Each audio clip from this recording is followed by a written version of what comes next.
시작. 이 에스라가 바벨론에서 올라왔으니 그는 이스라엘의 하나님 여호와께서 주신 모세의 율법에 익숙한 학자로서 그의 하나님 여호와의 도우심을 입음으로 왕에게 구한 것은 다 받는 자이더니 아닥사스다 왕 제7년에 이스라엘 자손과 제사장들과 레위 사람들과 노래하는 자들과 문지기들과 느디님 사람 중에서 몇 사람이 예루살렘으로 올라올 때에 이 에스라가 올라왔으니 왕의 제7년 다섯째 달이라. 첫째 달 초하루에 바벨론에서 길을 떠났고 하나님의 선한 손에 도우심을 입어 다섯째 달 초하루에 예루살렘에 이르니라. 에스라가 여호와의 율법을 연구하여 준행하며 율례와 규례를 이스라엘에게 가르치기로 결심하였었더라. 아멘. 말씀을 시작하면서요, 요즘 제가 인스타그램을 참 많이 하고 또 보는데요, 일본 여행 가신 분들이 참 많으시더라고요. 혹시 최근에 일본 여행 갔다 오신 분 계신가요? 네, 손들진 않으셔도 됩니다. 하여튼 일본에 여행을 많이 가시는데 되게 어디 가시죠? 뭐 도쿄도 가시고 교토도 가시지만 오사카를 참 많이 가더라고요. 그 외에 이렇게 달리는 사람 이 포즈 이렇게 있는 그 전광판 있는 데 있잖아요, 오사카. 그런데 오사카에 가면 다 그러신 건 아니지만 한 번쯤은 꼭 드셔보시는 음식이 있는 것 같습니다. 어떤 음식이냐면요, 이미지 보여주세요. 그 음식입니다. 예, 요거 지금 약간 배고플 때이시죠, 그렇죠? 어떤 음식이냐면요, 갑자기 제가 되게 먹고 싶은데 배가 고프다. 네, 죄송합니다. 저 음식 이름은 야키니쿠입니다. 야키니쿠. 이렇게 불판에다 석쇠에다가 고기를 구워 먹는 그런 음식인데, 저 야키니쿠가 종류가 여러 가지가 있어요. 그 중에도 이 고기에, 이 소의 내장, 그러니까 우리나라 치면 막창이나 대창 같은 거죠. 그 내장을 구워 먹는 야키니쿠 호르몬이라고 하는 음식이 있습니다. 이 야키니쿠 호르몬에서 호르몬이라고 하는 말이 일본어로 무슨 뜻이냐면요, 쓰레기입니다. 에? 아니, 어떻게 음식 이름이 쓰레기냐라는 생각이 드실 수 있는데, 이 야키니쿠 호르몬, 특별히 야키니쿠라고 하는 음식 자체를 일본 사람들이 원래 있던 음식이 아니라 우리나라 사람들, 특별히 일제강점기 때 일본으로 어쩔 수 없이 끌려갔던 우리나라의 제일교포들이 만든 음식이에요. 그런데 일본에 딱 갔더니 일본 사람들은 뭘 안 먹는 거예요? 그쵸, 소 내장을 안 먹는 거예요. 그 맛있는 걸. 그래서 우리나라 사람들이 일본 사람들이 쓰레기로 버리던 소의 내장을 가져다가 구워 먹기 시작하면서 일본 사람들이 그 음식을 저건 쓰레기야, 호르몬이라고 부른 거죠. 벌써 이런 이야기를 들으니까 어떠세요? 일본에 어쩔 수 없이 끌려가듯이 가야만 했던 제일교포분들의 서러움, 한, 아픔 또는 분노 같은 게 조금 느껴지지 않나요? 사실 이렇게 고향을 떠나서 살아온다라고 하는 것, 내가 나고 자란 곳을 떠나서 특별히 다른 나라에 가서 이민해서 산다는 건 사실 이렇게 늘 소수자로서 가지는 서러움과 한을, 분노를, 울분을 가지고 살아갈 수밖에 없는 그런 상황인 거죠. 오늘 방금 읽었던 성경 말씀의 주인공 에스라라고 하는 사람도 사실 상식적으로 봤을 때는 그렇게 이민자로서, 아니 난민으로서, 아니 난민도 아니고요, 먼 나라에 어쩔 수 없이 나라가 망해서 끌려간 노예로서 서러움과 한과 분노에 사로잡혀 살아도 이상하지 않은 사람이었습니다. 아시다시피 이 남유다라고 하는 나라가 기원전 586년 586, 옛날에 컴퓨터 있었잖아요. 586을 기억하시면 됩니다.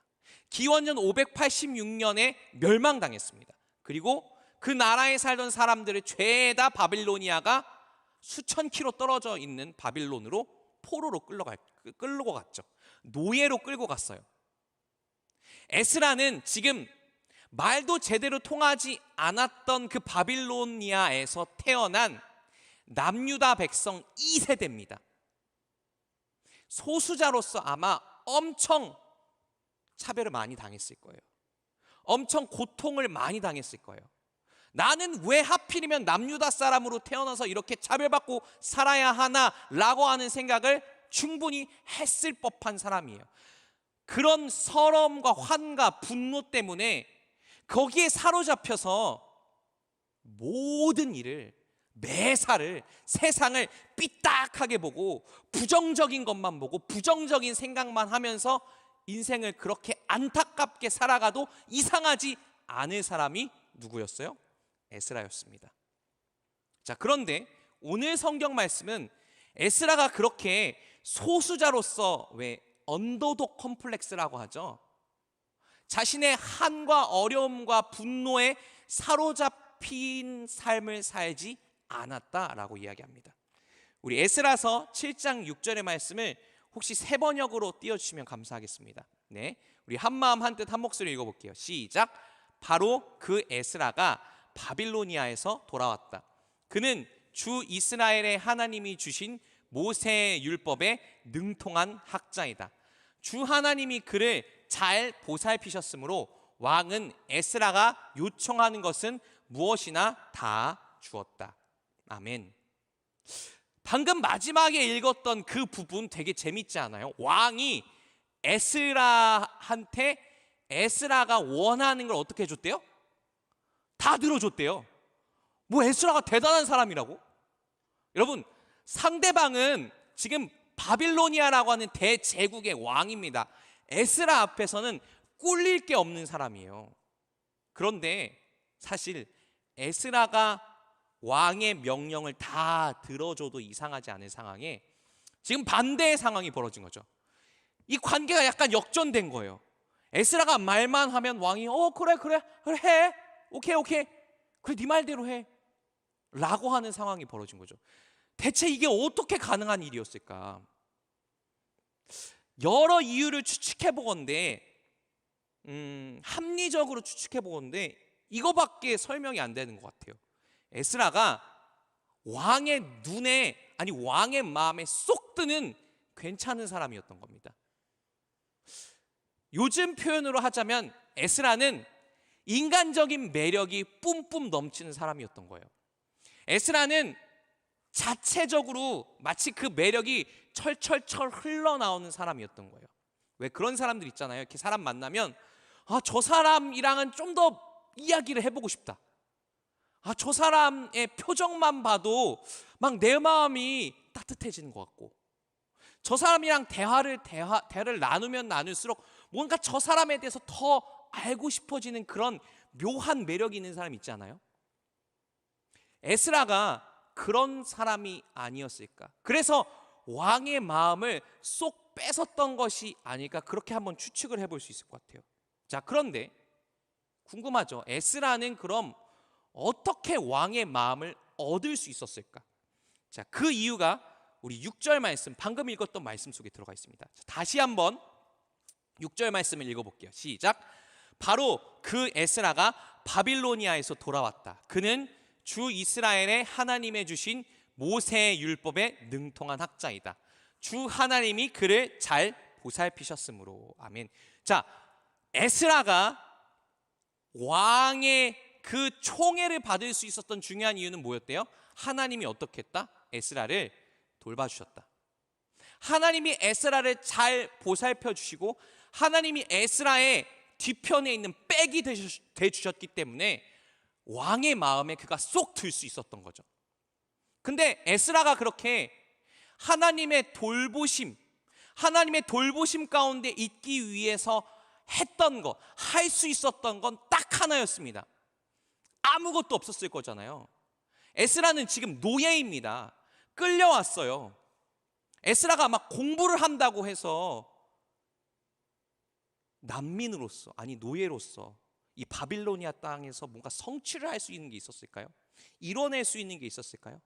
에스라가 막 뭔가 장사를 한다고 해서 왕의 마음에 쏙 들 만큼 엄청난 업적을 이룰 수 있었을까요? 아니요, 그렇지 않았을 겁니다. 에스라가 할 수 있었던 건 바로 뭐였냐면요, 다시 6절 말씀 한 번만 보여주시겠어요? 자, 6절 말씀 제가 그 부분만 다시 읽을게요. 그는 주 이스라엘의 하나님이 주신 모세의 율법에 능통한 학자였다. 하나님께서 에스라를 돌봐주셨던 중요한 이유는요, 그가 뭐 하는 사람이었기 때문에, 말씀 앞에 서 있는 사람이었기 때문에. 여기서 나오는 이 모세의 율법이 바로 뭐냐면, 이때 당시 사람들이 읽고 있었던, 남유다의 백성들이 읽고 있었던 하나님의 말씀이 성경이었습니다.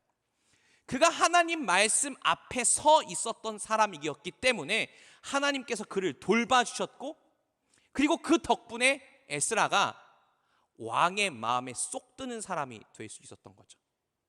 자, 그런데 질문 하나 해볼게요.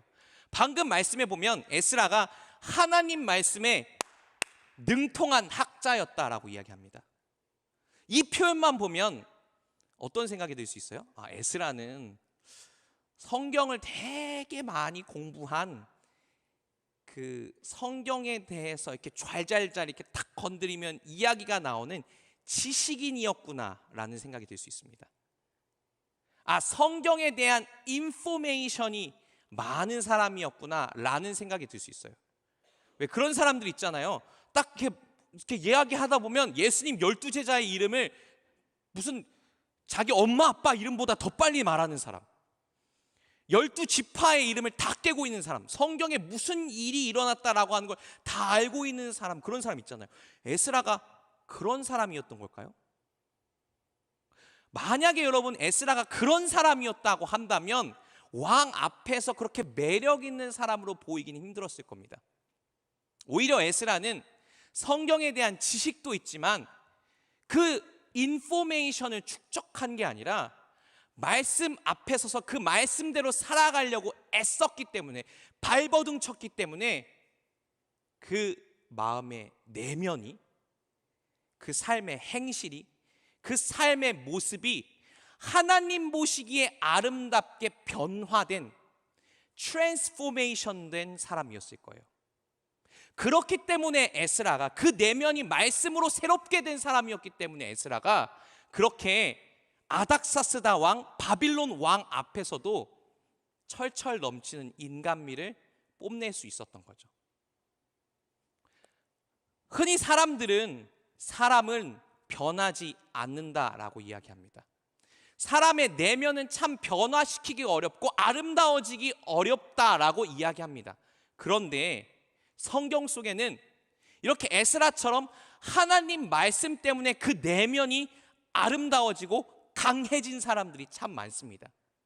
자, 대체 성경 말씀은 우리를 어떻게 변화시키는 걸까? 성경 말씀은 우리의 내면을 어떻게 강하게 만드는 걸까?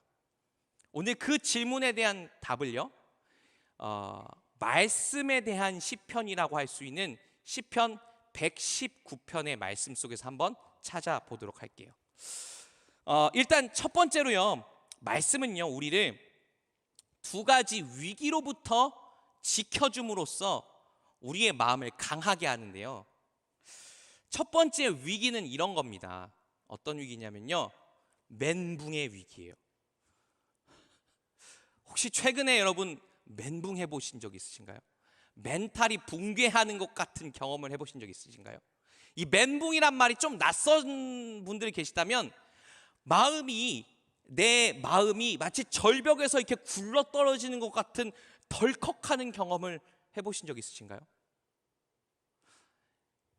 검색창에다 멘붕이란 단어를 딱 치면 이렇게 나타나는 이미지들이 몇 개 있습니다. 대표적인 제가 봤던 이미지가 있는 것 같아요. 그 침대에서 라면을 먹다가 라면 그 냄비 자체를 침대 위에다가 다 엎어버리는 거, 뭐 이런 거. 아니면 집에 딱 들어갔는데 키우던 강아지가 온 집안을 그냥 난장판으로 만들어놔서 대체 어디서부터 치워야 할지 모르겠는 거. 사실 이런 거는 우스갯소리 정도이고요, 진짜 우리의 마음이 절벽에서 굴러떨어지는 것 같은 그런 상황이 되면 어떻게 해야 되나? 혼란스럽고 혼돈스럽고 답답하고 우리의 마음이 깊은 절망에 빠지게 됩니다. 성경 말씀은 그렇게 우리의 마음이 멘붕을 경험한 것 같은 위기를 이렇게 표현해요. 우리 시편 119편 28절의 말씀 한번 읽어볼게요. 자, 읽어보겠습니다. 시작. 영혼이 눌림으로 말미암아 녹사오니 주의 말씀대로 나를 세우소서. 표현이 되게 재밌지 않아요? 나의 영혼이 어떻게 됐대요? 눌렸대요. 그리고 녹아버렸대요. 성경이 보고 있는 우리의 마음이 멘붕하는 상황에 우리의 마음이 어떻게 된대요? 눌려서 짜부라져 버리고 녹아버린대요. 녹아서 없어져 버린대요. 실제로 이렇게 우리의 마음이, 우리의 영혼이 눌려버리면요, 어떻게 되냐면 마치 우리가 엿가리개를 한 경주마처럼 변합니다. 그 말들이 이렇게 경주를 하고 있는 거 보면요, 이 말들이 옆에 가리개를 하고 있어요. 왜 할까요? 옆에 다른 말이 오는 걸 보며 깜짝 놀랄 수 있기 때문에 이 옆가리개를 합니다. 그렇게 옆가리개를 한 말은 앞밖에 보이지 않아요. 내 옆에 무슨 일이 일어났는지, 내 옆에서 다른 말이 달리고 있는데 넘어졌는지 쓰러졌는지 보이지 않아요. 우리의 마음에 멘붕이 찾아오면, 그래서 우리의 마음이 저렇게 납작해져 버리면 나밖에 보이지 않습니다. 나의 연약함, 나의 아픔, 나의 고난밖에 보이지 않고요, 내 옆에 있는 이웃과 가족들이 어떤 아픔을 겪고 있는지 보이지 않게 됩니다. 조금 어려운 말로 이야기하면요, 이렇게 우리가 멘붕을 경험하고 있는 상태가 어떤 상태냐? 자기 객관화가 되지 않는 상태라고 할 수 있어요. 자, 그런데 이렇게 우리의 영혼이 납작하게 눌려져 버린 그런 상황에서도, 마치 풍선이 바람이 빠져서 납작하게 눌려져 버린 그런 상황에서 우리의 내 영혼을, 마음을, 내면을 다시 세워주는 것이 무엇이라고 이야기하냐면요, 우리 다시 한번 아까 28절의 말씀 읽어볼게요. 읽어보겠습니다. 시작. 나의 영혼이 눌림으로 말미암아 녹사오니 주의 말씀대로 나를 세우소서. 눌려져 버린 나의 영혼을 다시 세우는 것은 바로 뭐냐면 하나님의 말씀이라고 하는 겁니다. 첫 번째 위기, 멘붕한 것 같은 위기에서 짜부라져 버려진, 눌려버린 나의 영혼을 다시 세워주는 것, 하나님의 말씀입니다. 자, 두 번째 또 다른 위기가 있을 수 있어요. 우리 인생에. 어떤 위기냐면요, 바로 유혹이라고 하는 위기입니다. 제가 요즘 제 인생에 한 번도 해본 적이 없는 일을 하고 있습니다. 뭐냐면 돈을 내고 운동을 하는 겁니다. 작년 9월부터 제가 크로스핏을 시작했어요. 그래서 아직까지 포기하지 않고 그래도 일주일에 최소한 한 번에서 두 번 정도는 갑니다. 화요일, 목요일 밤 9시 클래스를 가서 들어요. 그런데 밤 9시 수업이면 한 8시 50분쯤엔 저희 집에서 나가야 되거든요. 그럼 저 8시 한 30분, 20분부터 나는 오늘 반드시 운동을 하러 갈 거야 라고 굳게 마음먹었던 제 마음 안에, 그 마음 내면의 공간 안에 갑자기 엉뚱한 애가 들어옵니다. 오늘 일 많이 했잖아, 좀 쉬어도 괜찮아. 그리고 이 두 가지 마음이 서로 경쟁하기 시작해요. 이 경쟁과 싸움 속에서 내가 굳게 먹었던 나 오늘 운동 꼭 갈 거야 라고 하는 마음이 물렁물렁해지고 말랑말랑해지고 흐물흐물해지는 걸 발견하게 됩니다. 여러분, 이게 유혹이에요. 이게 이렇게 내가 선한 길로 가겠다라고 먹었던 그 굳게 먹은 마음이 말랑말랑해지고 무너져 내릴 것 같이 위태위태해지는 것이 바로 유혹의 순간입니다. 그런데 그런 유혹의 순간에 우리의 마음을 다시 단단하게 해주는 것, 우리의 마음을 다시 굳게 해주는 것이 뭐냐면요, 우리 시편 119편 5절의 말씀 읽어볼게요. 함께 읽어보겠습니다. 시작. 내 길을 굳게 정하사 주의 율례를 지키게 하소서. 이 말씀에서 율례는 바로 뭐냐면요, 하나님의 말씀, 율법을 뜻합니다. 유혹의 순간 우리의 마음이 물렁물렁해져서 선한 길로 가고자 했던 우리의 굳은 결심이 흔들릴 때, 그 결심을 다시 단단하게 해주는 것은 바로 뭐예요? 하나님의 말씀이라고 하는 거죠. 그래서 하나님의 말씀은요, 우리를 두 가지 위기로부터 건짐으로써 우리의 내면을 강하게 해줍니다. 첫 번째는 멘붕의 위기예요. 두 번째는 유혹의 위기입니다. 이렇게 내면이 강해진 사람, 말씀으로 인해서 그 마음이 단단해진 사람은요, 여러분, 주위 사람들이 무시하려고 해도, 존중하지 않으려고 해도 존중하지 않을 수 없게 됩니다. 처음에 한두 번은 무시할 수 있어요. 그런데 그 내면의 강한 힘을 알아본 사람들은, 아, 저 사람은 함부로 대하면 안 되는 사람이네 라고 하는 걸 깨닫게 됩니다.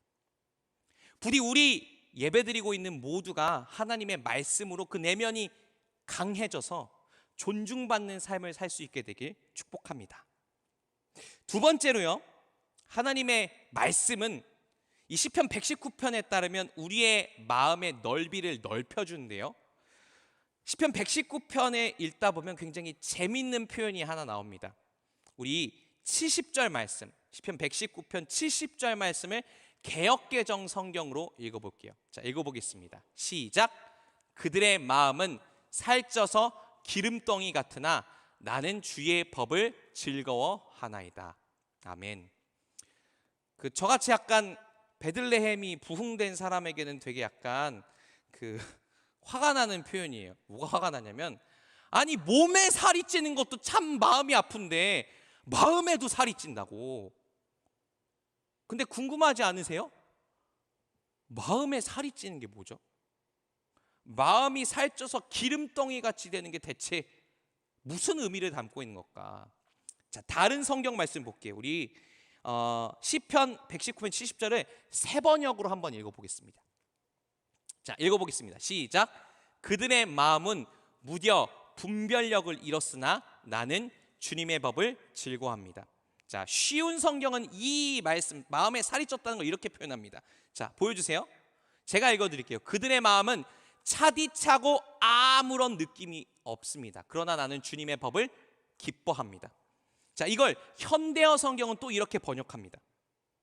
저들은 걱정거리 하나 없이 아무런 깨달음이 없으나 이 몸은 주님의 법만을 즐거워합니다.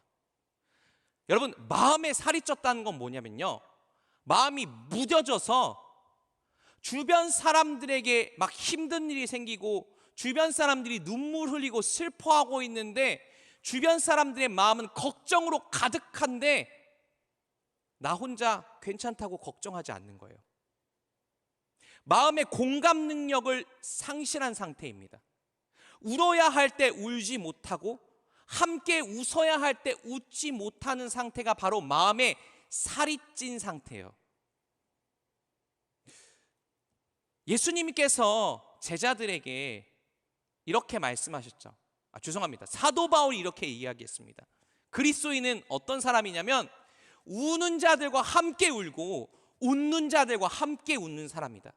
주변에 있는 사람들이 어떤 감정을 느낄 때 그 감정에 풍부하게 공감할 줄 아는 사람이 바로 그리스도인이다라고 이야기하셨는데, 마음이 살이 찌면 그게 불가능해집니다. 마음이 무뎌져 버리면 느끼고 싶어도 느끼지 못하게 됩니다. 우리의 질문은 그겁니다. 왜 느끼고 싶은데 느끼지 못할까? 왜 주변 사람들이 울고 있는데 나는 저 사람은 왜 울지? 라고 하는 생각이 드는 걸까? 튀어서 그런 걸까요? 그냥 공감 능력이 좀 떨어져서 그런 걸까요? 조금 극단적으로 소시오패스 이런 거여서 그런 걸까요? 아닙니다. 대부분의 일반인들에게는 이것 때문에 울고 싶어도 울지 못하고 공감하고 싶어도 공감하지 못하는 상태에 빠지게 돼요. 자, 이미지 하나만 보여주세요. 요겁니다. 당신이 우울할 때 어떤 느낌을 받는가? 이거는 그냥 일반적인 그런 거 아니고요. 정신과 의사분들이 이야기하는 출연하는 유튜브에서 자료 화면으로 쓴 겁니다. 그래서 공신력이 있는 거예요. 사람들이 생각하는 나의 느낌은 이렇대요. 우울하다라고 이야기하면 사람들은 저 사람은 되게 슬플 거야 라고 생각하는데, 실제로 진짜 우울한 사람은 어떻다는 거예요? 아무것도 느끼지 못한다는 거예요. 느끼고 싶어도 느낄 수 있는 감정적인 힘과 능력이 싹 사라져 있다는 겁니다. 여러분, 우리의 마음은요, 너무 힘든 일이 찾아오잖아요. 너무 고통스러운 일이 찾아오잖아요. 그러면 그 고통스러운 고통을, 그 힘들고 슬픈 아픈 감정을 느끼는 걸 그만둬 버려요. 감정을 차단해 버리는 거죠. 비슷한 일이 이제 그만 보여주셔도 됩니다. 우리의 뇌에서도 일어납니다. 너무 충격적인 일을 겪잖아요. 뭐 전쟁터에 나가서 내 동료가 전우가 죽거나 하는 이 정도의 엄청난 충격적인 일을 겪으면 어떻게 돼요? 그 일을 아예 기억하지 못하게 되죠. 왜 기억하지 못하냐면 그게 너무 고통스러우니까 우리의 뇌가 그 기억과 연결되어 있는 부분을 차단시켜 버리는 겁니다. 이걸 해리라고 불러요. 여러분, 혹시나 여러분이 주변 사람들과 함께 울고 싶은데 도대체 내가 울 수 있는 힘이 없어 라고 느껴진다면 한번 점검해 보셔야 합니다. 내가 아무것도 느끼지 못하는 이 상태가 내 인생에 찾아온 깊은 고난과 아픔에 대한 내 마음의 면역 반응이 아닌지 한번 점검해 보셔야 돼요. 여러분, 그런데 중요한 건 이겁니다. 말씀 앞에 서 있는 사람은 하나님 말씀을 늘 읽으려고 애쓰는 사람, 그 하나님 말씀에 대한 지식이 아니라 그 하나님 말씀대로 살려고 애쓰는 에스라 같은 사람은 그 삶에 고난이 닥쳐도, 그 삶에 연약한 일이 닥쳐도, 힘든 일이 닥쳐도 그 우울함의 자리에 오래 머물러 있지 않습니다. 자, 우리 시편 119편 76절, 77절의 말씀 함께 읽어볼게요. 함께 한마음 한뜻 한 목소리 읽어보겠습니다. 시작. 주님의 종에게 약속하신 말씀대로 주님의 인자하심을 베풀어 주셔서 나를 위로해 주십시오. 주님의 법이 나의 기쁨이니 주님의 긍휼을 나에게 베풀어 주십시오. 그러면 내가 새 힘을 얻어 살 것입니다. 아멘. 지금 시편 119편을 썼던 사람 다윗입니다. 다윗이 이렇게 얘기해요. 여러분, 다윗의 인생 대충 아시죠? 어마무지한 고난과 아픔과 슬픔 속에 살았던 사람입니다.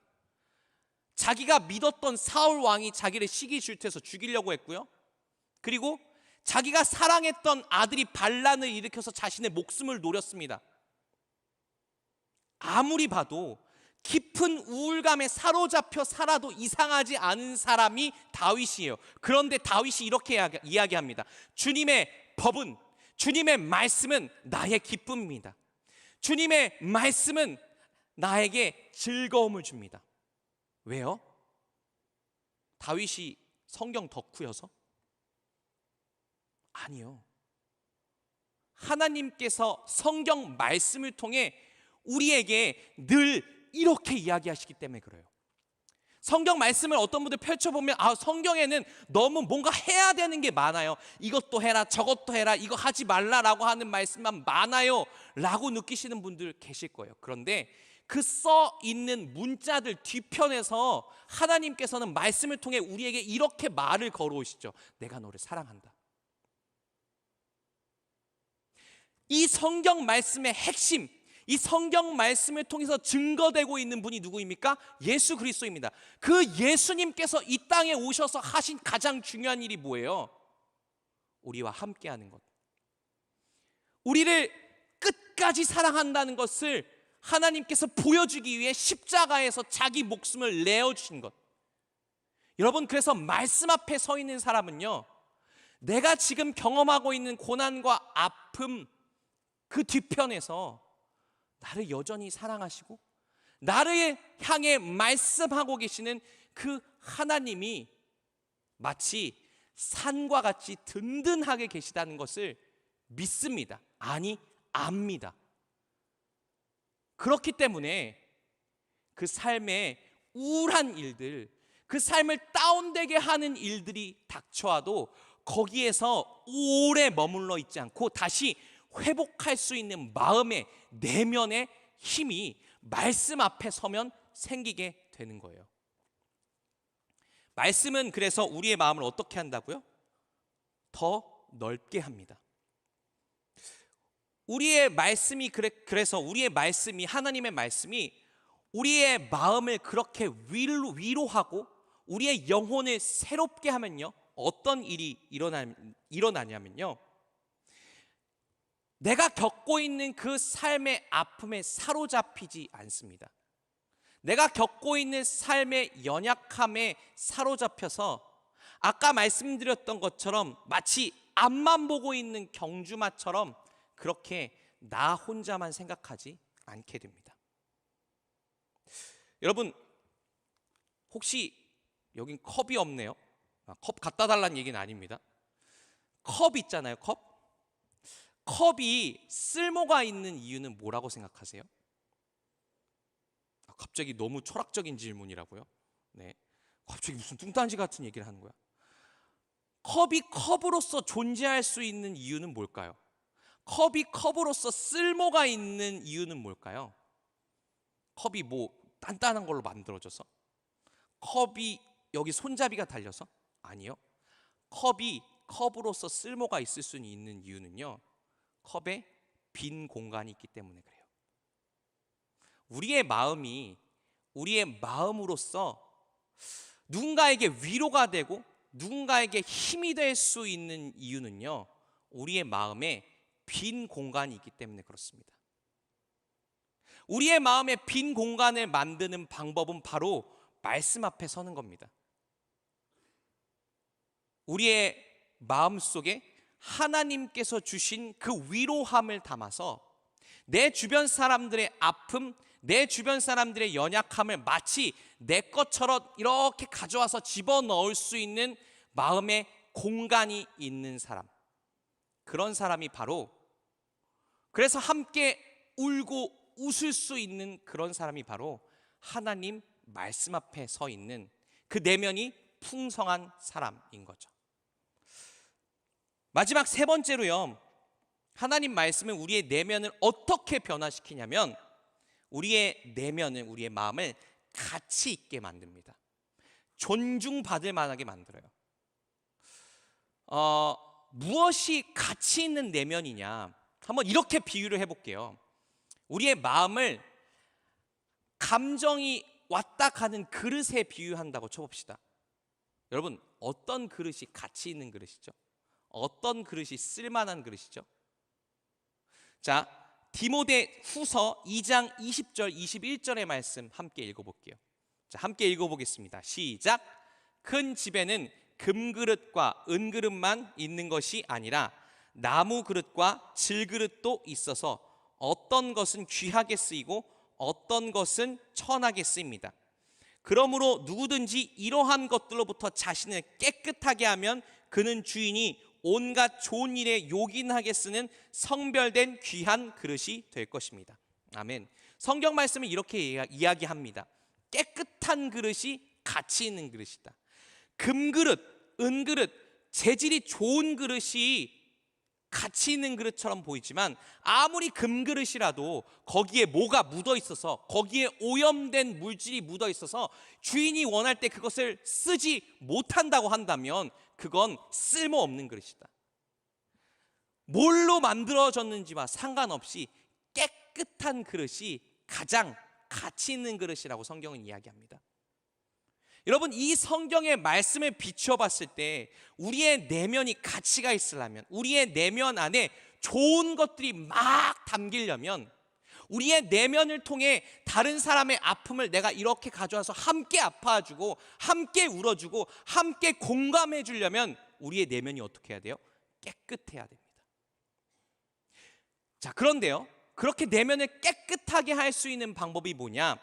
아마 한 번쯤은 읽어보셨을 법한 말씀인데요, 시편 119편 9절에는 이렇게 쓰여 있습니다. 우리 함께 읽어볼게요. 시작. 청년이 무엇으로 그의 행실을 깨끗하게 하리이까? 주의 말씀만 지킬 따름이니이다. 우리의 마음을 깨끗하게 할 수 있는 방법은 뭐래요? 주님의 말씀을 지키는 것이라고 성경은 이야기합니다. 그래서 우리의 말씀을 가치 있게 만드는 방법은 뭐냐? 하나님 말씀 앞에 서는 것입니다. 자, 그 다음에요, 우리가 어떻게 하면 우리의 마음을 또 존중받을 만하게 만드냐면요, 우리 디모데 전서 4장 12절 13절 말씀 읽어볼게요. 자, 함께 읽어보겠습니다. 시작. 아무도 그대가 젊다고 해서 그대를 업신여기지 못하게 하십시오.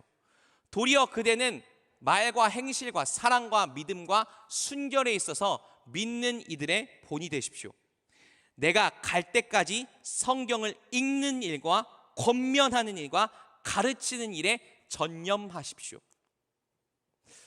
방금 읽었던 이 성경의 말씀은 사도 바울이 자신의 영적인 아들인 디모데에게 하는 이야기입니다. 디모데는 사실 되게 쉽지 않은 상황에 이 사도 바울의 이야기를 들을 때 굉장히 어려운 상황에 처해 있었어요. 어렵다기보단 부담되는 상황이죠. 사도 바울이 열심히 선교를 해서 교회를 개척했습니다. 새로운 교회를 시작했어요. 그리고 거기서 열심히 목회를 하다가 다른 곳으로 선교를 위해 떠났어요. 그리고 나서 자기의 제자, 아니 아들 같았던 디모데한테 그 교회를 맡긴 거예요. 여러분, 엄청 부담되겠죠. 문제는 뭐냐면 이 교회 안에 디모데보다 훨씬 나이도 많고 훨씬 신앙의 연차도 있는, 훨씬 신앙의 깊이가 있는 성도들이 이미 있었다는 겁니다. 디모데가 고민하지 않았을까요?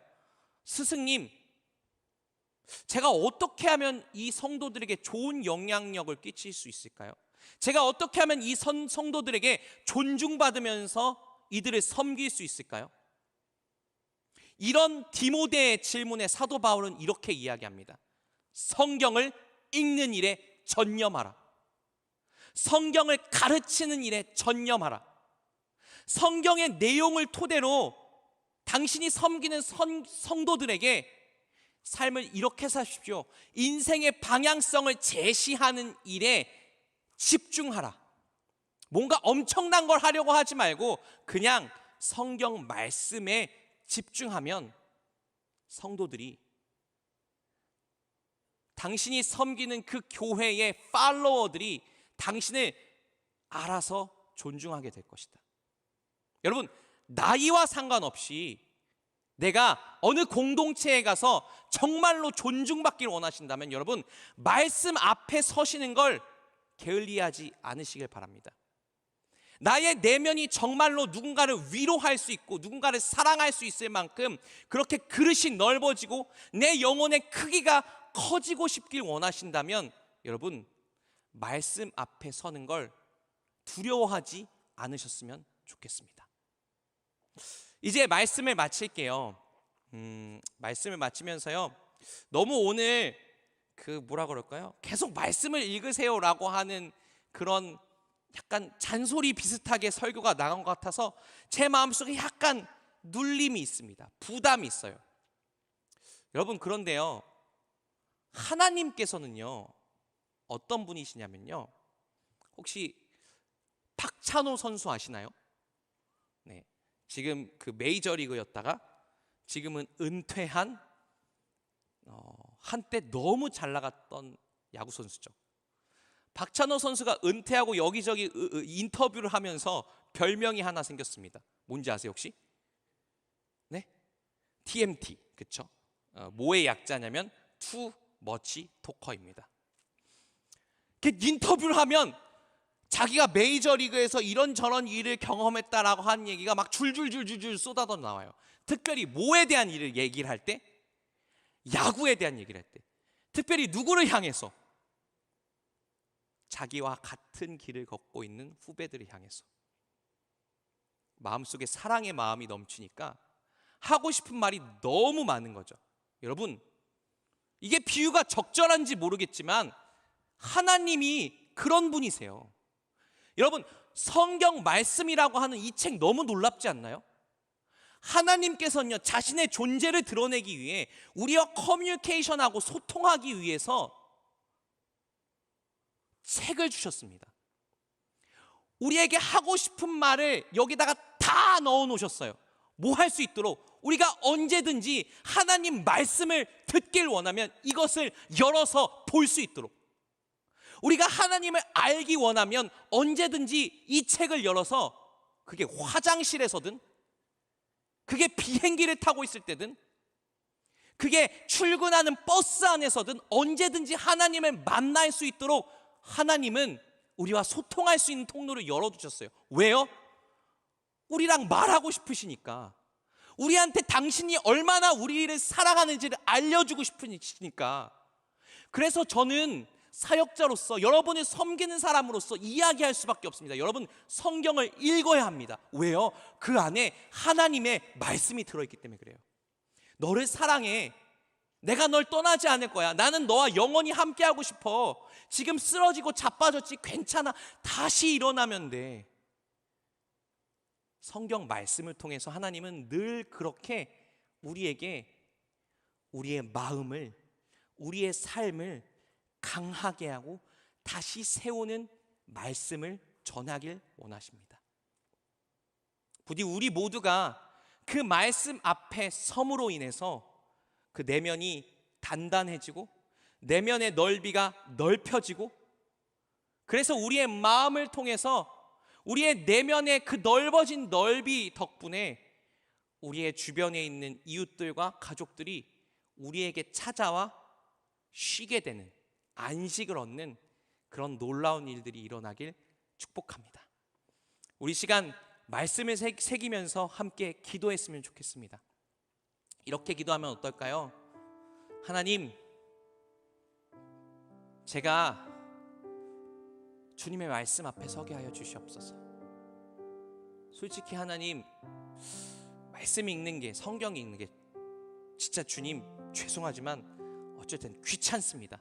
그런데 그 귀찮음을 뛰어넘어서 제가 성경 읽어야지라고 하는 그 생각이 들은 그 순간에 그 귀찮음을 극복하고 나에게 지금도 말을 걸어주길 원하시는 하나님을 바라보게 하여 주시옵소서.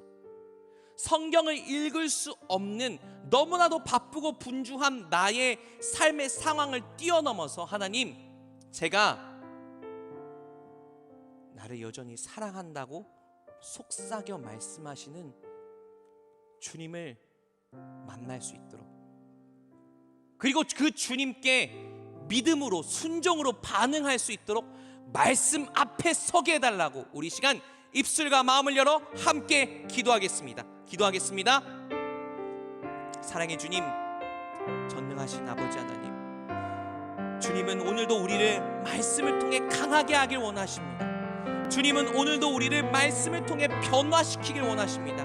우리의 좁아져 있는, 짜부라들어 있는, 납작해져 있는 우리의 내면의 넓이를 넓히고, 우리의 인생의 절망과 아픔 앞에서 그렇게 절망 속에 고통하고 있는, 신음하고 있는 우리를 다시 세우길 원하십니다. 우리가 이 땅에서 가치 있고 존중받는 인생을 살기 원하십니다. 하나님, 우리가 부단히 주님의 말씀 앞에 서게 하여 주시옵소서. 때때론 잔소리 같을지라도, 때때로는 마음속에서 뭔가 반항심이 올라올지라도 하나님, 우리의 삶의 상황을 넘어, 우리 안에 있는 그 연약함을 넘어 우리를 여전히 사랑한다고 계속해서 말을 걸어오시는 주님 앞으로 나아갈 수 있도록 주님 도와주시옵소서. 주 예수 그리스도의 이름으로 기도하였습니다. 아멘. 우리 시간 주신 말씀을 마음에 새기시면서요 함께 이 찬양 고백했으면 좋겠습니다. 주의 말씀 앞에 선